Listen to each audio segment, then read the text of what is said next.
दोस्तों, फिर से हाजिर हैं भाग 3 पढ़ाने के लिए। संविधान के भाग 3 पढ़ाएंगे आप लोगों को। फिर से हाजिर हैं। आदाब, नमस्कार, सत श्री अकाल, स्वीकार कीजिए। मैं आपको देखिए 1 से 4 भाग 1, 5 से 11 भाग 2 ये सब पढ़ा दिए। अब पढ़ेंगे 12 से 35 भाग 3 12 से 35 भाग 3 पढ़ाएंगे आप लोगों को। भाग 3 12 से 35 इसको करते हैं। 12 से 35 को भाग 3 को मूल अधिकार। आज आप लोगों को बता देंगे कि आपका क्या क्या अधिकार है, कौन कौन अधिकार आप भूल चुके हैं, आपके पास कौन सा अधिकार आपके हाथ में, ये सब बताएंगे। तो चलिए स्टार्ट, लेट्स गो। चलिए, अनुच्छेद 12 कहता है, इसमें बताया गया है मूल अधिकार का परिभाषा दिया गया है। 12 में क्या बताया? 12 में मूल अधिकार का परिभाषा दिया गया है। परिभाषा 13 सभी अनुच्छेद 13 अल्पीकरण के मतलब कोई भी गड़बड़ कानून सरकार या स्टेट कोई भी बनाए तो अल्पी माने लगाम का काम करता है। अगर कोई भी कानून गड़बड़ बन गया तो अल्पीकरण के तहत प्रभाव खत्म किया जाएगा। अगर कोई भी सरकार स्टेट नागरिक का मौलिक अधिकार का नुकसान पहुंचाता है तो यह कानून पहले फुर्सत में तुरंत से पहले खत्म किया जाएगा। तो अल्पीकरण करता है 13 अल्पीकरण करता है और इसका देखभाल अल्पीकरण का सुप्रीम कोर्ट देखता है। क्या देखता है? सुप्रीम कोर्ट देखता है। ये बहुत अच्छा कानून है। क्या है? बहुत अच्छा कानून है। ये पूरा लगाम का काम करता है।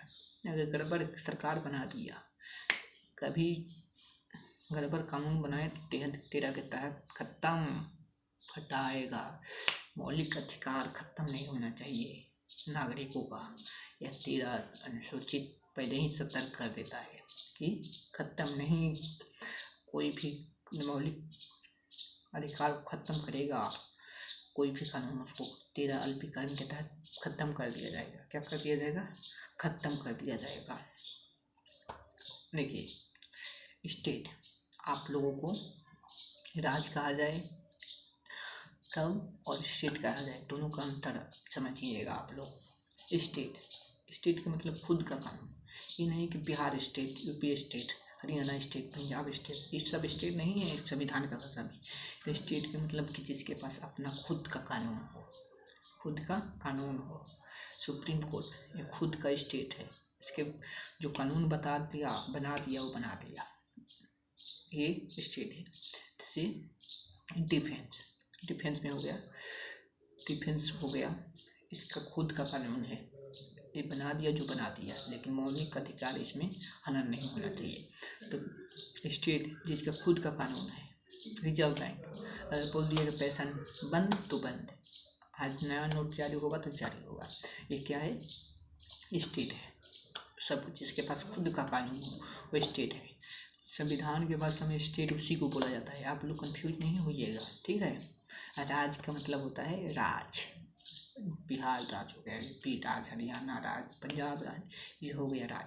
14 कहता है विधि के समक्ष समानता, यानी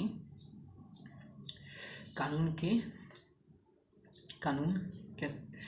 नज़र में सब बराबर होना चाहिए। सब कोई बराबर होना चाहिए। क्या होना चाहिए? सब कानून की नज़र में सब कोई बराबर होना चाहिए। विधि के समक्ष समानता ये कहाँ से लिया गया है? यूके से लिया गया है।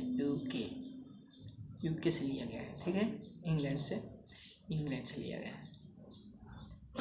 उसके बाद समान संरक्षण सबके लिए और कानून सबके लिए, कानून एक और कानून सबको एक नज़र से देखे। क्या नज़र से, एक नज़र से देखें। क्या 14 में बताया गया है, क्या इसमें 14 में बताया गया, अनुच्छेद 14 में। ये नहीं कि वो विधायक जी हैं तो उनके लिए कोर्ट अलग, अलग टाइम, ये सब नहीं। सबके लिए कानून एक, कानून सबको एक नज़र से देखिए। केवल 2 लोगों को छोड़कर, राज्यपाल और राष्ट्रपति को छोड़कर। किसको छोड़कर? राष्ट्रपति और राज्यपाल को छोड़कर सबके लिए कानून एक, विधि के समक्ष सब समान।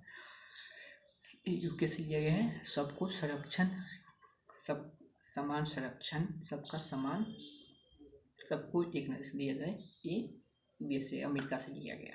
अनुच्छेद 15 कहता है, अनुच्छेद 15 कहता है जाति, धर्म और लिंग और स्थान से भेदभाव नहीं होना चाहिए। ये नहीं कि हम बिहारी हैं और महाराष्ट्र में कहें तो हमारे प्रति भेदभाव नहीं होगा। जाति, हम छोटे जात के हैं तो बड़े लोग हमारे साथ भेदभाव नहीं करेंगे। किसमें है? 15 में। किसमें है? 15 में।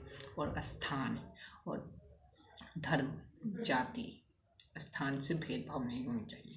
क्या नहीं होना चाहिए? भेदभाव नहीं होना चाहिए। अगर भेदभाव हो गया तो अनुच्छेद 15 के तहत जो भेदभाव किया है वो अपराधी है। ऐसा नहीं होना चाहिए। कानून उसके लिए कठिन से कठिन कार्रवाई करेगी ऐसा जो करेगा। इसलिए 15 में क्या बताया गया? ये बताया गया है भेदभाव नहीं होना चाहिए जाति, धर्म और स्थान के नाम से। अब देखिए, भेदभाव तो होता है ना, होता है, आप लोगों के मन में भी चलता होगा कि भेदभाव होता है। जैसे हम लोग से ज़्यादा महिलाओं को संरक्षण दिया जाता है, अच्छाई किया जाता है, हम लोग से ज़्यादा हम लोगों को आगे बढ़ाया जा रहा है। तो आगे बढ़ाया जा रहा है, किसको आगे बढ़ाया जा रहा है? जो पीछे है उसको ना आगे बढ़ाया जा रहा है। महिला बहुत पीछे है। क्या है? बहुत पीछे है। तो भेदभाव किया जा सकता है किसके तहत? सही विचार के तहत, सकारात्मक विचार के तहत भेदभाव किया जा सकता है। जैसे नौकरी में छूट दिया जाता है, महिलाओं के लिए छूट दिया जाता है, किसके तहत? सकारात्मक विचार के तहत। इससे क्या होगा कि जो महिला दबी है, जिसको शुरू से दबाया गया है, वो आगे आएगी, नौकरी पाने की कोशिश में आएगी। जिस दिन पुरुष और महिला एक समान हो गया तो कोई भेदभाव नहीं होगा, कोई भेदभाव नहीं होगा। ये किसके तहत भेदभाव किया जाता है? सही विचार के तहत, सही सकारात्मक पॉजिटिव थॉट के तहत तो किया जा सकता है भेदभाव सकारात्मक विचार के तहत।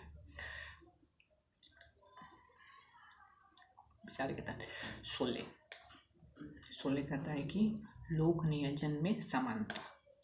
16 कहता है कि सरकारी नौकरी में सब कुछ समान होना चाहिए। क्या होना चाहिए? समान होना चाहिए। क्या? समान, सबके लिए नौकरी समान होनी चाहिए। नौकरी में जो आए उसमें सबको के लिए समान। फिर भी आप सोच रहे होंगे कि हम लोग को तो सर नहीं मिलता है, हम लोग को तो नहीं मिलता है सम्मान। सबको मिलता है, लेकिन आगे बताया गया है जो जाति, जो महिला यानी जो जाति पीछे रह गया उसको सही विचार, सकारात्मक सोच के लिए आगे बढ़ाया जा रहा है। जिस दिन सब कोई बराबर हो जाएगा उस दिन कोई भेदभाव नहीं होगा, कोई भेदभाव नहीं होगा। जाति के आधार पर आरक्षण मिलता है, पता है किसके तहत? जाति के आधार पर और भाषा के आधार पर। किसके तहत? जाति और भाषा के आधार पर। कभी सुने हैं पूरा हिंदू को आरक्षण है, को पूरा मुस्लिम को आरक्षण है? नहीं, जाति के नाम पर आरक्षण मिलता है, जाति के नाम पर आरक्षण मिलता है। अब आप लोगों को मन में चलता होगा कि सर जनरल को EWS मिल रहा है, EWS, वो तो आय के आधार पर मिल रहा है। अरे आय के आधार पर मिल रहा है, लेकिन सब कोई आय बना लेगा तो सब कोई को मिलेगा। जनरल किसको मिल रहा है? जनरल को मिल रहा है। आय OBC को थोड़ी बनाना है, SC ST को थोड़ी बनाना है। तो OBC यानी भाषा के आधार पर छूट मिलेगा, आपको आरक्षण दिया जाएगा। जिससे आरक्षण मिलेगा क्यों नहीं। आरक्षण, मान लीजिए कि किसी स्कूल में हम सब कोई BA पास कर लिए, B.Ed पास कर लिए, कोई इंग्लिश से, कोई संस्कृत से, कोई उर्दू से, कोई हिंदी से।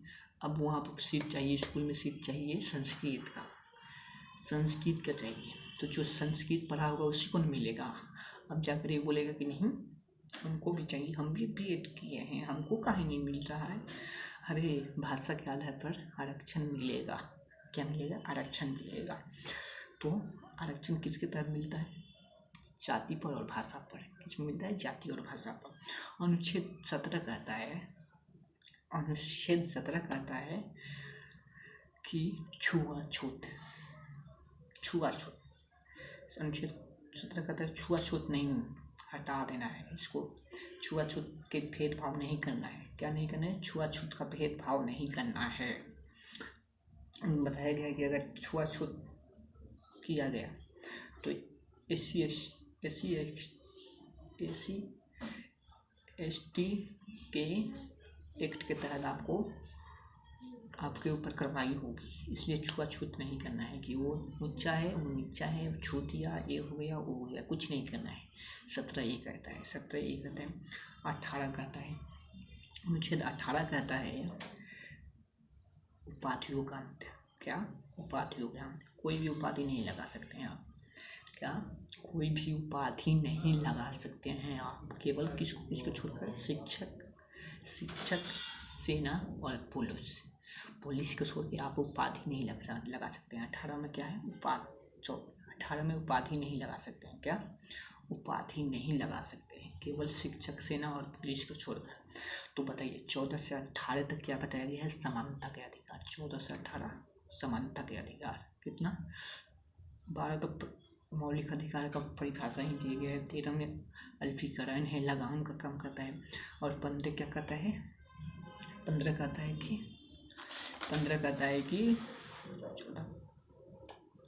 14 कहता है कि सबके लिए कानून एक, और कानून सबको भी एक नज़र देखे। क्या देखें? सबको एक नज़र। 15 क्या कहता है? 15 ये कहता है जाति और धर्म और स्थान के नाम पर भेदभाव नहीं होना चाहिए। 16 क्या कहता है? 16 ये कहता है कि लोक नियोजन में सबको समानता। 17 ये कहता है छुआछूत नहीं होना चाहिए। और 18 क्या कहता है? 18 कहता है कि अपराधी उपाधियों का अंत। तो 14 से 18 तक समझ में आया ना? समानता का अधिकार 14 से 18। अब आते हैं 19, अभिव्यक्ति का आज़ादी। अभिव्यक्ति में हमको आज़ादी चाहिए। अभिव्यक्ति की आज़ादी आजकल बहुत ट्रेंड चल रहा है। अभिव्यक्ति की आज़ादी। थोड़ा सा संविधान पढ़ते नहीं है कि पूरा अभिव्यक्ति की आज़ादी पढ़ो तो इसमें बताया गया अभिव्यक्ति की आज़ादी में है अभिव्यक्ति की आज़ादी। इसमें आप पुतला फूंक सकते हैं, बोलने की अधिकार, प्रेस पत्रिका यानी प्रेस, न्यूज़ चैनल चलाने के अधिकार, झंडा लहराने के अधिकार, सूचना के अधिकार। जैसे नोटबंदी हुआ तो सूचना मिलना चाहिए कि नोटबंदी होने वाला है, तो सूचना का अधिकार। तो ये पुतला फूंकना, प्रेस, झंडा फहराना, सूचना के अधिकार, ये सब किस में आता है? अभिव्यक्ति की आज़ादी। अभिव्यक्ति की आज़ादी में आता है सभा कर सकते हैं, संगठन बना सकते हैं। सभा, संगठन और चारों घूमने का। सभा, संगठन और चारों ओर घूमने का अधिकार। क्या है? सभा, संगठन और चारों ओर घूमने के अधिकार। सभा, संगठन और चारों ओर घूमने के। सभा कर सकते हैं बिना बंदूक, कोई हथियार लेते। लेकिन अगर थाना में बता दिया कि हम हथियार लेकर सभा करना चाहते हैं तो सरकार, अगर थाना आपको परमिशन देगा तो कर सकते हैं। सभा, संगठन और चारों ओर घूमने के अधिकार। अब सुनिए, सभा समझ में आ गया। संगठन उसी को आजकल यही ना है, ये जाति का संगठन, वो जाति का संगठन खूब चल रहा है। जो हेड ओवर आता है उसी को फायदा होता है। जो पीछे लठिया उठिया होता है, उसको कुछ नहीं होता है। बोकवा को कहाँ समझ में आए कि हमारे नाम पर कोई फायदा उठा रहा है, लेकिन उन लोगों को तो समझ में आएगा नहीं। बस हाँ जी हाँ जी हाँ जी, मेरा जाति, अरे ससुरा समझ लो। चाबा संगठन हो गया और चारों ओर घूमने के अधिकार। तो सुनिए, ये नहीं कि चारों ओर घूमने के अधिकार तो पाकिस्तान बॉर्डर पर चली जाइएगा, ऐसा नहीं। जहाँ सरकार रोक लगाई वहाँ नहीं जा सकते हैं आप। ये बोलने के लिए अगर जहाँ सरकार मना भी कर रही वहाँ पर आपको चारों ओर घूमने का अधिकार नहीं दिया गया है। कुछ ऐसी जगह है जहाँ सरकार मना करी वहाँ नहीं जा सकते हैं, ठीक है, वहाँ नहीं जा सकते हैं आप।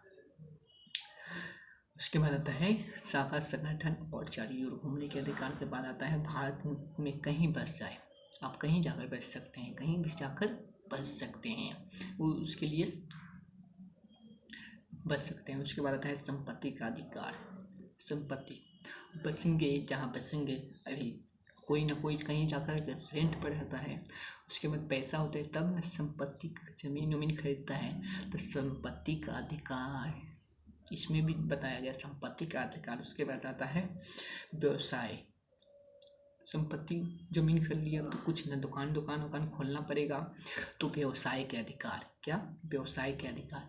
ये नहीं और व्यवसाय के मतलब बिहार में दारू बंद है, अब दारू बेचने लगे, भट्टी खोल दिए, तो जो सरकार मना की है वो व्यवसाय नहीं कल चला सकते हैं ना आप।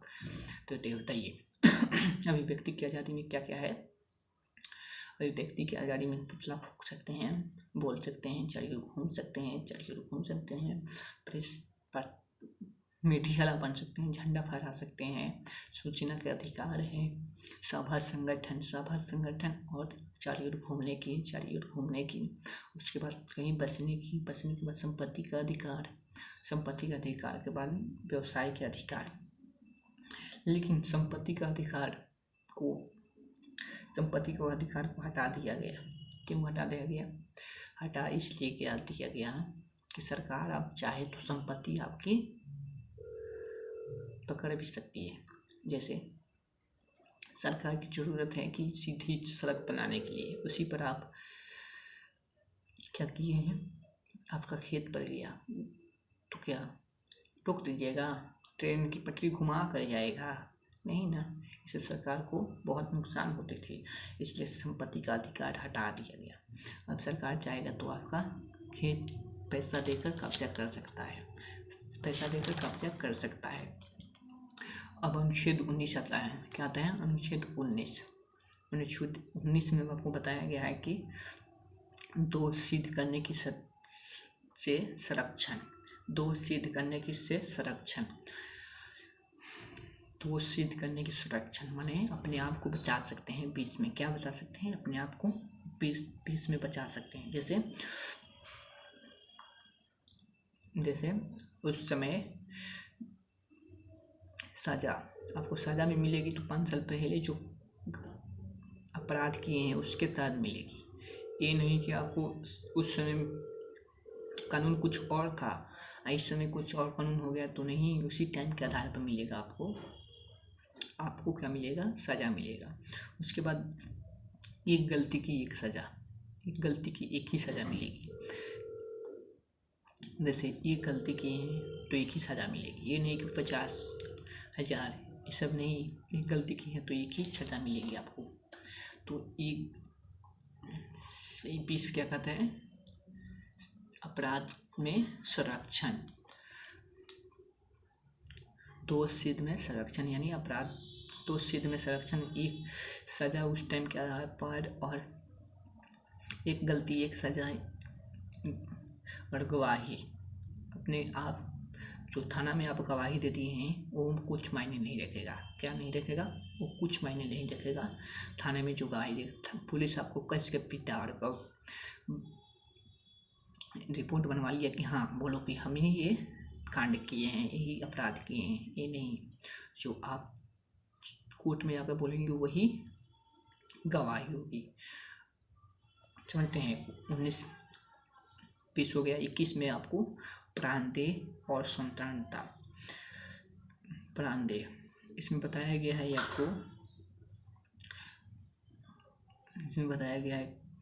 कि कोई भी व्यक्ति किसी का जान नहीं ले सकता है, कोई भी व्यक्ति किसी दूसरे व्यक्ति का जान नहीं ले सकता है, और आप अपने खुद जान नहीं ले सकते हैं। खुद इसमें बताया गया है कि आपका जिंदा रहना सरकार के लिए कितना जरूरी है। आपको सरकार मरने नहीं देगी। अगर कोई आपको मारना चाहता है तो वो अपराधी है। अपने आप से मारना चाहते हैं आप, तब भी आप भी अपराधी है। यानी आप अपने आप नहीं मर सकते हैं, कोई आपको मार नहीं सकता है। तीसरा बताया गया है कि प्रदूषण फैला नहीं सकते हैं। जैसे कोई प्रदूषण फैलाने वाली गाड़ी जाती है, उस पर फाइन क्यों लगता है? क्यों? कि इससे नागरिकों का जान जा सके। कार्बन मोनोऑक्साइड छोड़ेगी तो किसी न किसी का प्रदूषण फैलेगा, खराब होगा तो इंसान की मृत्यु होगी, इसलिए अब वो फाइन लग जाता है। प्रदूषण नहीं फैलाना है। उसके बाद स्वस्थ आपको भी स्वस्थ रहना पड़ेगा, और सरकार भी आपको स्वस्थ रखेगा। ठीक है, ये रहा आपका